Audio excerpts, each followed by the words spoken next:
வணக்கம். மாலை முரசு செய்திகளை விரிவாக பார்ப்பதற்கு முன் தலைப்புச் செய்திகளை பார்க்கலாம். பொன்னமராவதியில் இரு சமூகத்தினரிடையே பதற்றம் நீடிப்பதால் காவல் படையினர் குவிப்பு. புதுக்கோட்டை மாவட்டம் முழுவதும் மதுக்கடைகளை அடைக்க ஆட்சியர் உமா மகேஸ்வரி உத்தரவு.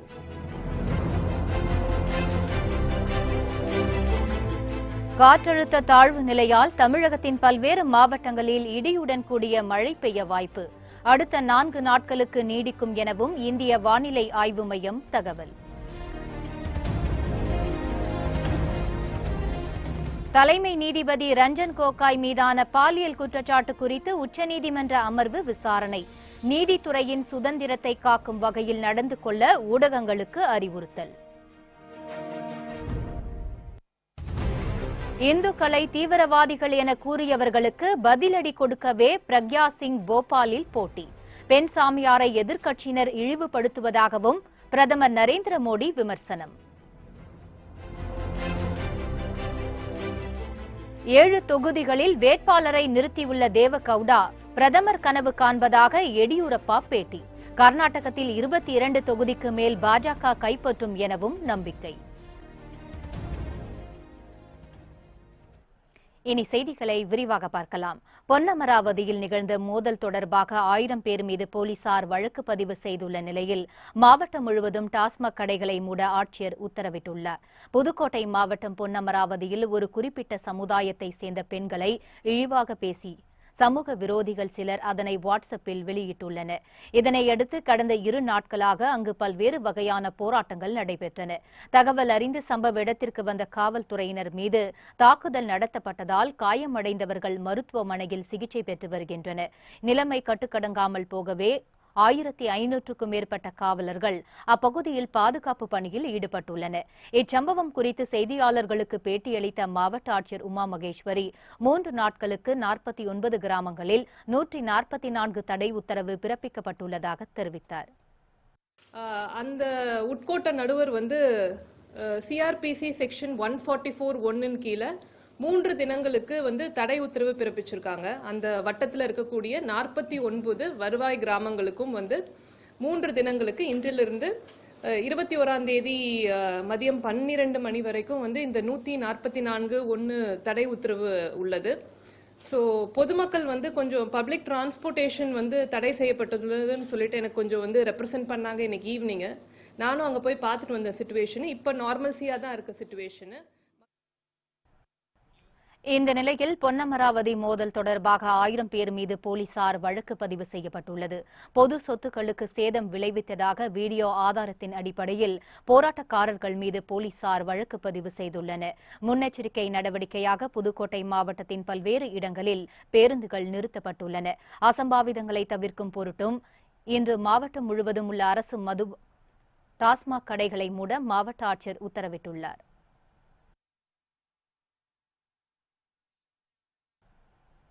தமிழகத்தில் அடுத்த 4 நாட்களுக்கு இடியுடன் கூடிய மழைக்கு வாய்ப்பிருப்பதாக இந்திய வானிலை ஆய்வு மையம் தெரிவித்துள்ளது. தமிழகத்தில் இன்று சில இடங்களில் 40 முதல் 50 கிலோமீட்டர் வேகத்தில் சூறைக்காற்றுடன் மழை பெய்ய வாய்ப்பு உள்ளது. மேலும் நாளை மறுநாள் முதல் 24ஆம் தேதி வரை தமிழகத்தில் இடியுடன் கூடிய மழை பெய்யும் என்றும் இந்திய வானிலை ஆய்வு மையம் தெரிவித்துள்ளது. தென்கிழக்கு வங்கக்கடல் மற்றும் இந்திய பெருங்கடலில் காற்றழுத்த தாழ்வு நிலை நிலவுவதால் மழைக்கு வாய்ப்புள்ளது குறிப்பிடத்தக்கது.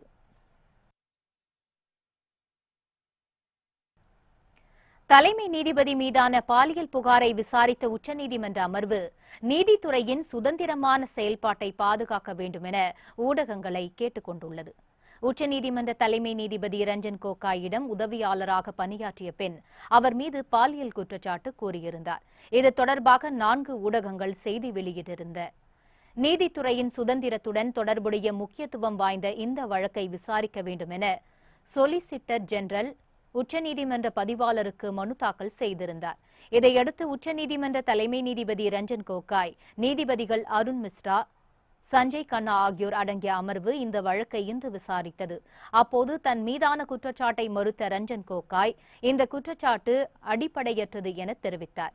நீதித்துறையின் சுதந்திர செயல்பாடு தீவிர அச்சுறுத்தலுக்கு உள்ளாகியுள்ளதாகவும் அவர் தெரிவித்தார். நீதித்துறையை சீர்குலைக்க மிகப்பெரிய சதி நடந்துள்ளதாகவும் அவர் தெரிவித்தார். இந்த வழக்கை விசாரித்த நீதிபதிகள் எந்த உத்தரவையும் பிறப்பிக்கவில்லை. அதே நேரத்தில் நீதித்துறையின் சுதந்திரத்தை காக்கும் வகையில் ஊடகங்கள் நடந்து கொள்ள வேண்டும் என கேட்டுக் கொண்டனர்.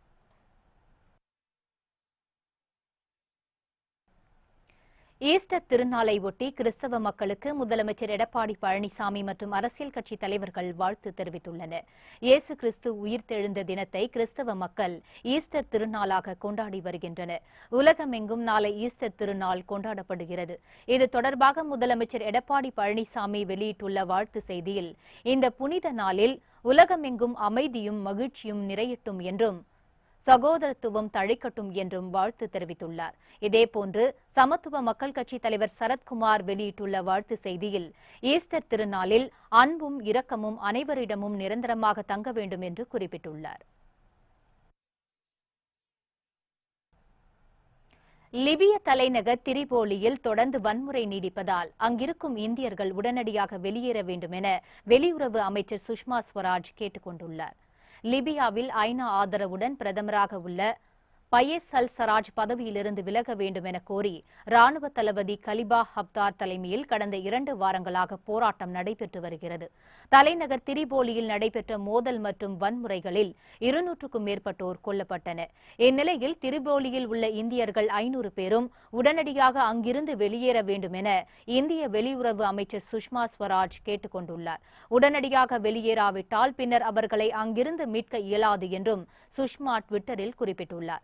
இந்தியர்கள் எவரும் லிபியாவுக்கு பயணம் மேற்கொள்ள வேண்டாம் என்றும் சுஷ்மா அறிவுறுத்தியுள்ளார். நரேந்திர மோடியை விட தேவகவுடா சிறந்த பிரதமர் என கர்நாடக முதலமைச்சர் குமாரசாமி தெரிவித்துள்ளார். கர்நாடக முதலமைச்சர் குமாரசாமி ஹூப்ளியில் ANI செய்தி நிறுவனத்துக்கு பேட்டியளித்தார். அப்போது 5 ஆண்டு காலம் பிரதமர் பதவியில் இருந்த நரேந்திர மோடியை விட 10 மாத காலம் பதவியில் இருந்த தேவகவுடா சிறப்பாக ஆட்சி நடத்தியதாக தெரிவித்தார். தேவகவுடா ஆட்சி காலத்தில் நாடு அமைதியாக இருந்ததாகவும் எந்த இடத்திலும் தீவிரவாத தாக்குதல் நடத்தவில்லை எனவும் குறிப்பிட்டார். தேவகவுடா ஆட்சியில் பாகிஸ்தானுடன் மோதல் ஏற்படவில்லை என்பதையும் குறிப்பிட்டார். பாலக்கோட்டில் விமானப்படை தாக்குதல் நடத்தியதை அரசியல் ஆதாயத்துக்காக மோடி பயன்படுத்துவதாகவும் குமாரசாமி குற்றம் சாட்டினார். பாகிஸ்தானுக்கும் இந்தியாவுக்கும் பல முறை மோதல் நிகழ்ந்துள்ள போதும் அப்போதிருந்த பிரதமர்கள் அதை அரசியலாக்கவில்லை எனவும் குமாரசாமி தெரிவித்தார். மதசார்பற்ற ஜனதா தள தலைவர் தேவகவுடா மீண்டும் பிரதமராகும் கனவில் மிதப்பதாக எடியூரப்பா தெரிவித்துள்ளார். கர்நாடக முன்னாள் முதலமைச்சர் எடியூரப்பா சிவமோகாவில் ANI செய்தி நிறுவனத்துக்கு பேட்டியளித்தார். அப்போது மதசார்பற்ற ஜனதா தள கட்சி 7 மக்களவை தொகுதிகளில் மட்டுமே போட்டியிடுவதாகவும் அதே நேரத்தில் மீண்டும் பிரதமராகலாம் என்கிற கனவில் தேவகவுடா மிதப்பதாகவும் தெரிவித்தார். பிரதமராகாவிட்டாலும் பிரதமரின் ஆலோசகராக ஆகிவிட வேண்டும் என்கிற துடிப்பில் தேவகவுடா உள்ளதாகவும் எடியூரப்பா குறிப்பிட்டார். கர்நாடகத்தில் 22 மக்களவை தொகுதிகளுக்கு மேல் பாஜக கைப்பற்றும் எனவும் எடியூரப்பா நம்பிக்கை தெரிவித்தார்.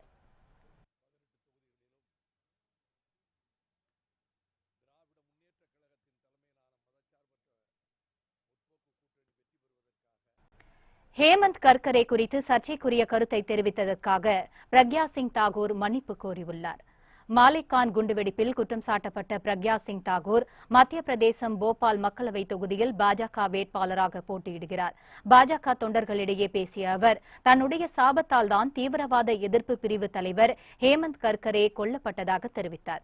இதற்கு அரசியல் கட்சி தலைவர்கள் பலரும் எதிர்ப்பு தெரிவித்ததை அடுத்து தனது கருத்தை திரும்ப பெற்றுக் கொள்வதாகவும் தவறாக பேசியதற்கு மன்னிப்பு கோருவதாகவும் பிரக்யா சிங் தாகூர் தெரிவித்துள்ளார். தீவிரவாதிகளின் துப்பாக்கி குண்டுக்கு பலியானதால் ஹேமந்த் கர்கரே தியாகிதான் எனவும் பிரக்யா சிங் ஒப்புக்கொண்டார். இந்துக்களை தீவிரவாதிகளாக சித்தரிப்பவர்களுக்கு தக்க பதிலடி கொடுக்கவே போபாலில் பிரக்யா சிங் தாகூரை வேட்பாளராக களமிறக்கியுள்ளதாக பிரதமர் நரேந்திர மோடி தெரிவித்துள்ளார். டைம்ஸ் நவ் தொலைக்காட்சிக்கு பிரதமர் நரேந்திர மோடி பேட்டியளித்தார். அப்போது போபால் பாஜக வேட்பாளர் பிரக்யா சிங் ஹேமந்த் கர்கரே பற்றி பேசியது சர்ச்சையை ஏற்படுத்தியுள்ளது பற்றி செய்தியாளர் கேட்டார். அதற்கு பதிலளித்த மோடி, இந்துக்களை தீவிரவாதிகளாக சித்தரித்தவர்களுக்கு தக்க பதிலடி கொடுப்பதற்காகவே பிரக்யா சிங்கை வேட்பாளராக களமிறக்கியுள்ளதாக தெரிவித்தார். காங்கிரசின் திக் விஜய் சிங்குக்கு பிரக்யா சரியான போட்டியாக விளங்குவார் என குறிப்பிட்டார். பெண் சாமியாரை எதிர்க்கட்சியினர் இழிவுபடுத்துவதாகவும் பிரதமர் மோடி வேதனை தெரிவித்தார். உத்தரப்பிரதேச முன்னாள் முதலமைச்சர் என்.டி. திவாரியின் மகன் கொலை தொடர்பாக வழக்கு பதிந்த காவல்துறையினர் அவர் குடும்பத்தினரிடம் விசாரித்து வருகின்றனர். உத்தரப்பிரதேசம், உத்தரகாண்ட் மாநிலங்களில் முன்னாள் முதலமைச்சரும் ஆந்திர மாநில முன்னாள் ஆளுநருமான என்.டி. திவாரியின் மகன் ரோஹித் சேகர் டெல்லியில் உள்ள அவரது வீட்டில் இறந்து கிடந்தார். 40 வயதான அவர் மாரடைப்பால் இறந்ததாக முதலில் கூறப்பட்டது. இருப்பினும் சந்தேகம் எழுந்ததை அடுத்து அவரது உடலை கைப்பற்றிய காவல்துறையினர் கூராய்வுக்கு அனுப்பி வைத்தனர். எய்ம்ஸ் மருத்துவமனை வெளியிட்டுள்ள கூராய்வு அறிக்கையில் ரோஹித் சேகர் முகத்தில் தலையணையால் அமுக்கப்பட்டதால் மூச்சு திணறி உயிரிழந்ததாக தெரியவந்தது. இதையடுத்து கொலை வழக்கு பதிவு செய்த காவல்துறையினர் ரோஹித் சேகரின் குடும்பத்தினரிடம் மற்றும் வீட்டு பணியாளர்களிடம் விசாரணை நடத்தி வருகின்றனர். ரோஹித் சேகர் என்.டி. திவாரியின் மகன்தான் என கூறியதை அவர் ஏற்றுக்கொள்ளாததை அடுத்து நீதிமன்றத்தில் வழக்கு தொடுத்தார். மரபணு சோதனை நடத்துவதற்கு முதலில் ரத்த மாதிரியை கொடுக்க மறுத்த என்.டி. திவாரி பின்னர் கொடுத்தார். 6 ஆண்டு சட்ட போராட்டத்துக்கு பின் ரோஹித் சேகருக்கு தந்தை என்.டி. திவாரிதான் என 2014ஆம் ஆண்டு டெல்லி உயர்நீதிமன்றம் தீர்ப்பளித்தது. இந்த தீர்ப்பை ஏற்றுக்கொண்ட திவாரி தனது 88வது வயதில் ரோஹித் சேகரின் தாய் உஜ்வாலாவை திருமணம் செய்து கொண்டது குறிப்பிடத்தக்கது. சட்ட போராட்டத்தில் வெற்றி பெற்ற திவாரியின் மகன் என நிலைநாட்டிய ரோஹித் சேகர் தலையணையால் அமுக்கிக் கொல்லப்பட்டிருப்பதன் பின்னணியில் பெரிய சதி இருக்கலாம் என கூறப்படுகிறது. இதனால் காவல்துறை பல்வேறு கோணங்களில் விசாரணையை முடக்கிவிட்டுள்ளது. உத்தரப்பிரதேச மாநிலம் கான்பூர் மாவட்டத்தில் பூர்வா விரைவு ரயிலின் 12 பெட்டிகள் தடம் புரண்ட விபத்தில் 3 பேர் காயமடைந்தனர். மேற்கு வங்க மாநிலம் ஹவுராவில் இருந்து டெல்லிக்கு பூர்வா விரைவு ரயில் சென்று கொண்டிருந்தது. இந்த ரயில் உத்தரப்பிரதேசத்தின் கான்பூர் அருகே ரூமா என்ற இடத்தில் சென்று கொண்டிருந்த போது ரயிலின் 12 பெட்டிகள் திடீரென தண்டவாளத்தை விட்டு கீழிறங்கின. இவற்றில் 4 பெட்டிகள் கவிழ்ந்தன. இதனால் நள்ளிரவில் ஆழ்ந்த உறக்கத்தில் இருந்த பயணிகள் அலறினர். தகவல் அறிந்து அங்கு விரைந்து வந்த ரயில்வே துறையினரும் தேசிய பேரிடர் மீட்பு படையினரும் மீட்பு பணிகளில் ஈடுபட்டுள்ளனர். இந்த விபத்தில் காயமடைந்த 3 பயணிகள் மருத்துவமனையில் சிகிச்சைக்காக அனுமதிக்கப்பட்டனர். தரம் புரண்ட ரயிலில் இருந்து வெளியேற்றப்பட்ட 900 பயணிகள் மற்றொரு ரயிலில் ஏற்றி வைக்கப்பட்டுள்ளனர். மீட்பு பணிகள் மும்முரமாக நடைபெற்று வரும் நிலையில் இன்று மாலைக்குள் அந்த தடத்தில் மீண்டும் போக்குவரத்து தொடங்கும் என கோட்ட மேலாளர் தெரிவித்தார். இந்திரா காந்தியைப் போல் எவரும் இல்லை என காங்கிரஸ் பொதுச் செயலாளர் பிரியங்கா தெரிவித்துள்ளார். உத்தரப்பிரதேச மாநிலம் கான்பூரில் காங்கிரஸ் வேட்பாளர் ஸ்ரீ பிரகாஷ் ஜெய்ஸ்வாலை ஆதரித்து பிரியங்கா வீதி வீதியாக பிரச்சாரம் மேற்கொண்டார். அப்போது பிரியங்கா வடிவத்தில் இந்திரா காந்தியே திரும்பி வந்துவிட்டதாக சித்தரித்து சுவரொட்டிகள் ஒட்டப்பட்டிருந்தன. அவற்றை பார்த்த பிரியங்கா தன்னை பாட்டி இந்திரா காந்தியுடன் ஒப்பிட வேண்டாம் என காங்கிரஸ் தொண்டர்களை கேட்டுக் கொண்டார். இந்திரா காந்தியைப் போல் எவரும் இல்லை எனவும் பிரியங்கா குறிப்பிட்டார். இதனிடையே பிரியங்கா வேட்பாளராக அறிவிக்கப்பட வாய்ப்புள்ளதா என ராகுல் காந்தியிடம் செய்தியாளர்கள் கேட்டனர். அதற்கு தான் எதையும் உறுதியாக கூற முடியாது எனவும் அதே நேரத்தில் எதையும் மறுப்பதற்கில்லை எனவும் ராகுல் காந்தி பதிலளித்தார். இதனால் மக்களவைத் தேர்தலில் பிரியங்கா காந்தி வேட்பாளராக களமிறங்குவார் எனவும் கூறப்படுகிறது. கடலூரில் 12ஆம் வகுப்பு பொதுத் தேர்வில் குறைந்த மதிப்பெண் எடுத்ததால் ரயில் முன் பாய்ந்து மாணவி தற்கொலை செய்து கொண்ட சம்பவம் பெரும் சோகத்தை ஏற்படுத்தியுள்ளது. கடலூர் துறைமுகத்தை அடுத்த கோதண்டராமபுரம் பகுதியைச் சேர்ந்தவர் அண்ணாதுரை. இவரது மகள் காவ்யா முத்துநகர் அரசு மேல்நிலைப் பள்ளியில் 12ஆம் வகுப்பு படித்து வந்தார். 12ஆம் வகுப்பு பொதுத் தேர்வை எழுதிவிட்டு முடிவுக்காக காத்திருந்தார். இந்நிலையில் நேற்று 12ஆம் வகுப்பு பொதுத் தேர்வு முடிவுகள் அறிவிக்கப்பட்டன. இதில் தேர்ச்சி பெற்ற காவ்யா 600 மதிப்பெண்களுக்கு 244 மதிப்பெண்கள் எடுத்திருந்தார். இந்நிலையில் மதிப்பெண் குறைவானதால் மனமுடைந்த திவ்யா கடலூரில் இருந்து சிதம்பரம் நோக்கி சென்ற ரயில் முன் பாய்ந்து தற்கொலை செய்து கொண்டார். இதுகுறித்து தகவல் அறிந்து வந்த போலீசார் உடலை கைப்பற்றி விசாரணை மேற்கொண்டு வருகின்றனர். இச்சம்பவம் அப்பகுதியில் சோகத்தை ஏற்படுத்தியது.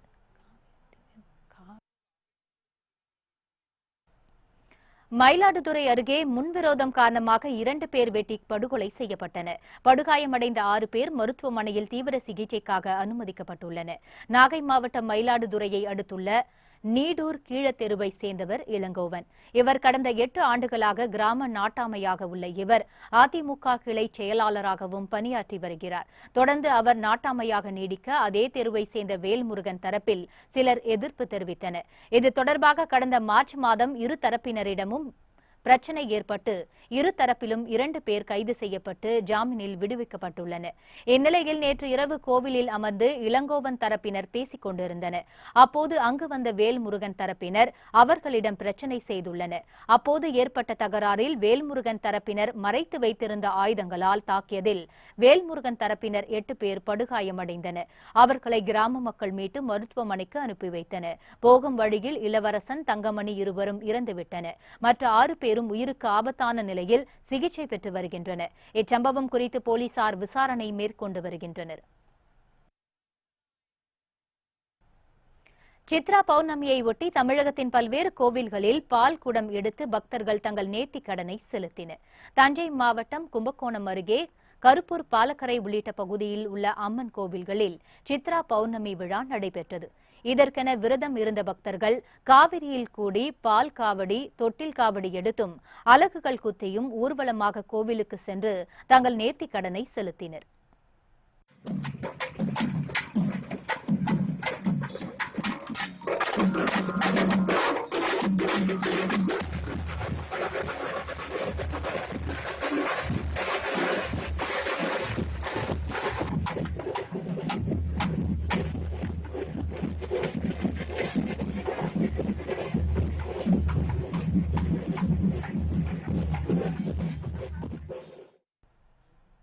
திருப்பூர் தாராபுரத்தில் அமைந்துள்ள துர்க்கை அம்மன் கோவிலில் சித்ரா பௌர்ணமியை ஒட்டி சிறப்பு அபிஷேகம், அலங்காரம் நடைபெற்றது.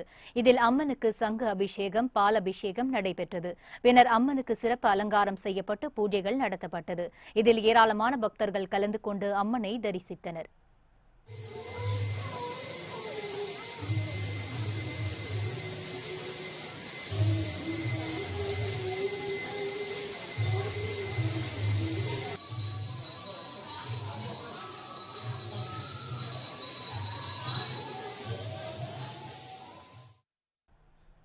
இதேபோன்று சிவகங்கை மாவட்டம் திருப்பத்தூரில் உள்ள திருத்தலிநாதர் கோவிலில் ஜெயந்தன் பூஜை நடைபெற்றது. இதில் பெண்கள் மாவிளக்கு ஏற்றி வேண்டுதல் செய்தனர். இதனைத் தொடர்ந்து பைரவர் சன்னதியில் சிறப்பு பூஜைகள் நடைபெற்றன.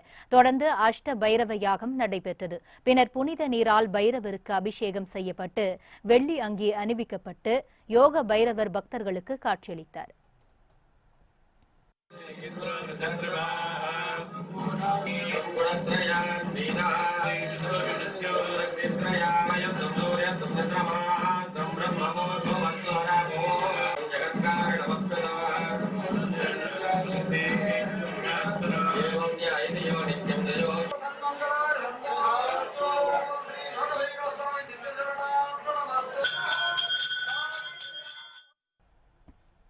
இதேபோன்று சிவகங்கை மாவட்டம் திருக்கோஷ்டியூர் சௌமிய நாராயண பெருமாள் கோவிலில் சித்திரை பிரமோற்சவம் தேரோட்டம் சிறப்பாக நடைபெற்றது. இதில் மல்லாக்கோட்டை, பட்டமங்கல மக்கள் வடம் பிடித்து தேர் இழுத்தனர். நகரின் முக்கிய வீதிகளில் வலம் வந்த தேரோட்டத்தில் ஏராளமான பக்தர்கள் கலந்து கொண்டு பக்தி கோஷங்களை எழுப்பினர்.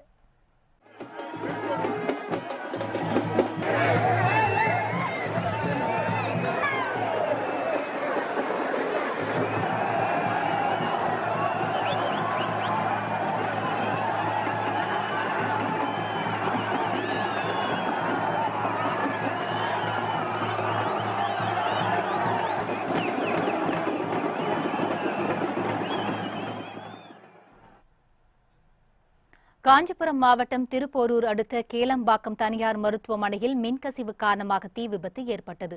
காஞ்சிபுரம் மாவட்டம் திருப்போரூர் அடுத்த கேளம்பாக்கத்தில் தனியார் மருத்துவமனை ஒன்று இயங்கி வருகிறது. இதில் அவசர சிகிச்சை பிரிவு கட்டிடத்தின் முதல் தளத்தில் ஏற்பட்ட மின்கசிவு காரணமாக முதல் தளமானது தீப்பற்ற தொடங்கியது. சம்பவம் குறித்து உடனடியாக தீயணைப்பு துறையினருக்கு தகவல் அளிக்கப்பட்டது. தகவல் அறிந்து சம்பவ இடத்திற்கு விரைந்து வந்த தீயணைப்பு வீரர்கள் சுமார் 1 மணி நேர போராட்டத்திற்கு பிறகு தீயை கட்டுப்பாட்டுக்குள் கொண்டு வந்தனர். தீப்பற்றி எரிந்த முதல் தளமானது மருந்துகளை சேமித்து பதப்படுத்தி வைத்திருக்கும் பகுதி என்பதாலும் இச்சம்பவம் அதிகாலையில் நடைபெற்றிருப்பதாகவும் உயிர் சேதம் தவிர்க்கப்பட்டுள்ளதாகவும் மேலும் பல லட்சம் மதிப்பிலான மருந்துகளும் உபகரணங்களும் எரிந்து சேதமாகியிருப்பதாகவும் மருத்துவமனை ஊழியர்கள் தெரிவித்துக் கொண்டனர். இச்சம்பவம் குறித்து வழக்கு பதிவு செய்த கேளம்பாக்கம் போலீசார் விசாரணை மேற்கொண்டு வருகின்றனர். தருமபுரி அருகே சூறைக்காற்றுடன் பெய்த மழையால் ஆயிரக்கணக்கான வாழை மரங்கள் வேரோடு சாய்ந்து நாசமாகின. தருமபுரி மாவட்டத்தின் பல்வேறு பகுதிகளில் கடும் வெயில் வாட்டி வதைத்து வந்தது. இந்நிலையில் பாப்பிரெட்டிப்பட்டி, பொம்மிடி, சாமியாபுரம் பகுதிகளில் திடீரென சூறைக்காற்றுடன் மழை பெய்தது. இதில் அப்பகுதியில் பயிரிடப்பட்டிருந்த வாழை மரங்கள் வேருடன் சாய்ந்தன. கோடையில் கடும் வறட்சியிலும் தண்ணீரை விலை கொடுத்து வாங்கி காப்பாற்றிய வாழை மரங்கள் முற்றிலுமாக சேதமடைந்ததை அடுத்து விவசாயிகள் கடும் வேதனைக்குள்ளாகினர். வாழை மரங்களுக்கு உரிய இழப்பீடு வழங்க வேண்டும் எனவும் அவர்கள் கோரிக்கை விடுத்தனர். மே மாதம் 23ஆம் தேதி மாலை தமிழகத்தின் முதல்வராக திமுக தலைவர் மு.க. ஸ்டாலினை அழைக்கின்ற நாளாக இருக்கும் என முன்னாள் அமைச்சர் ஐ. பெரியசாமி தெரிவித்தார். கரூர் மாவட்டம் அரவக்குறிச்சி தொகுதியில் மே மாதம் 19ஆம் தேதி இடைத்தேர்தல் நடைபெறவுள்ளது. இங்கு போட்டியிடும் திமுக வேட்பாளர் செந்தில் பாலாஜியை ஆதரித்து பரமத்தி பகுதியில் திமுக செயல் வீரர்கள் கூட்டம் நடைபெற்றது. இதில் பங்கேற்று பேசிய திமுக முன்னாள் அமைச்சர் ஐ. பெரியசாமி, நேற்றோடு மோடியின் கதை இந்தியாவில் முடிவுற்றதாகவும் நாளையோடு எடப்பாடியின் கதை முடிவுக்கு வரும் என தெரிவித்தார். நேத்து மோடி கதை நேத்தோட முடிஞ்சு போச்சு. நாளையோடு எடுபடியினுடைய கதையும் முடிய போவது அது அரவக்குறிச்சியில் தான். ஒன்றை நிலவிலே வைத்துக் கொள்ள வேண்டும். நேற்றோடு மோடியினுடைய கதை முடிந்துவிட்டது இந்தியாவில். இனி இந்திய நாட்டுடைய பிரதமராக ராகுல் காந்தி தான் வர இருக்கின்றார். அதை சொன்னவர் தளபதி ஸ்டாலின் என்பதை யாரும் மறுக்க முடியாது.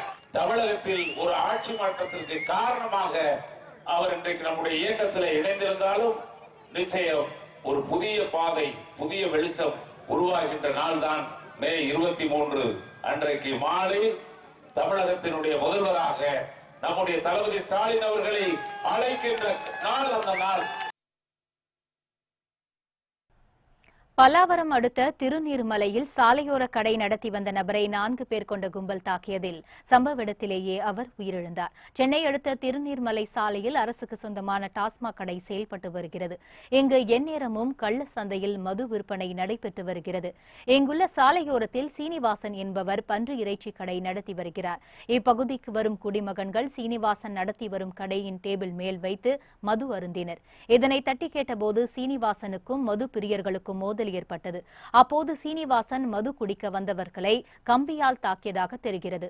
இதனையடுத்து ஆத்திரமடைந்த போதை ஆசாமிகள் மேஜைக்கு அடியில் இருந்த இறைச்சி வெட்டும் கத்தியால் சீனிவாசனை சரமாரியாக வெட்டிவிட்டு தப்பி ஓடினர். சம்பவ இடத்திலேயே அவர் உயிரிழந்தார். அருகில் இருந்தவர்கள் இக்கொலை குறித்து காவல் நிலையத்திற்கு தகவல் தெரிவித்தனர். விரைந்து வந்த காவல்துறையினர் உடலை மீட்டு மருத்துவமனைக்கு அனுப்பி வைத்தனர்.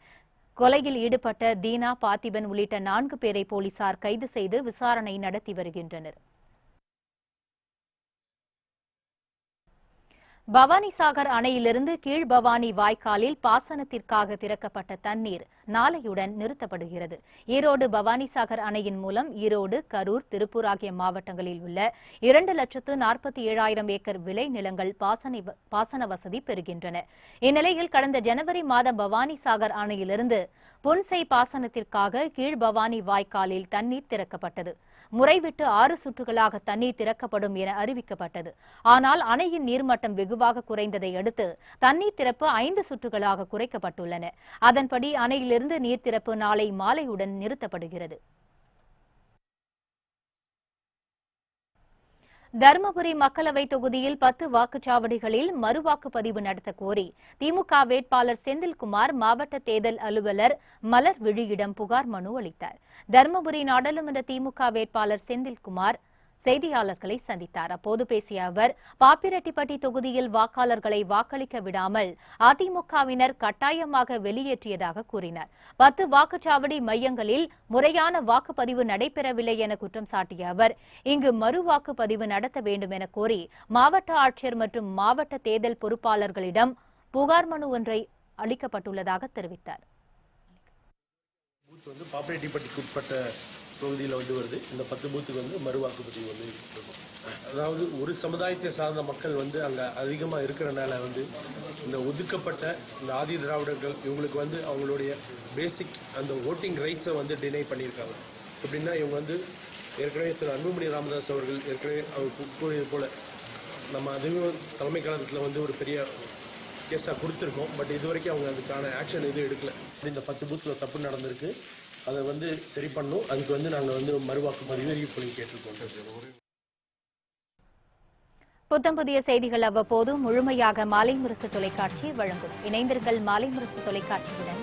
வணக்கம்.